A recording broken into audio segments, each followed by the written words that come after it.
అనంతపురం జిల్లా రాప్తాడులోని వైసీపీ సభలో Andhra Jyothi photo journalist శ్రీకృష్ణపై జరిగిన దాడిని ప్రతి ఒక్కరూ ముక్త కంఠంతో ఖండిస్తున్నారు. అనంతపురం జిల్లా వ్యాప్తంగా జర్నలిస్టు సంఘాలు, ప్రజా సంఘాలు, ప్రతిపక్ష పార్టీలు ఆందోళనలు చేపట్టాయి.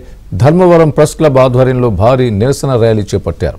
మీడియా స్వేచ్ఛను కాపాడాలంటూ ధర్మవరం కాలేజీ సర్కిల్ వద్ద నుంచి కళాజ్యోతి సర్కిల్ మీదుగా డీఎస్పీ కార్యాలయం వరకు నిరసన ర్యాలీ కొనసాగింది.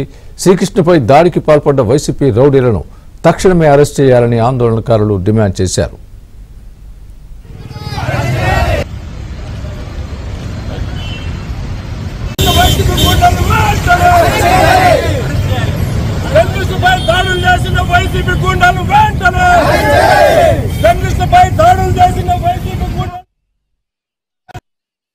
సీఎం సభలో ఒక రిపోర్టరు కవరేజ్ చేస్తుండగా ఓ ఉన్మాదులాగా దాడి చేసిన వైసీపీ గూండాల్ని వెంటనే అరెస్ట్ చేయాలా, గతంలో ఇంకా ఎవరే గాని చేయకుండా సెక్షన్లు కట్టి వాని పైన తీవ్రమైన కఠిన శిక్ష, కోర్టు మా విలేకరులపై దాడి చేస్తే 5 ఏళ్లు జైలు శిక్ష లేదంటే 50,000 జరిమానా విధిస్తానని హైకోర్టును కూడా ధిక్కరించి ఒక సీఎం సభలో మన పైన విలేకరులపై దాడి చేశారంటే మన పైన ఎంత మటుకు వాళ్ళకి గౌరవం ఉందో ఈ రోజు మనకు తెలుస్తా ఉంది.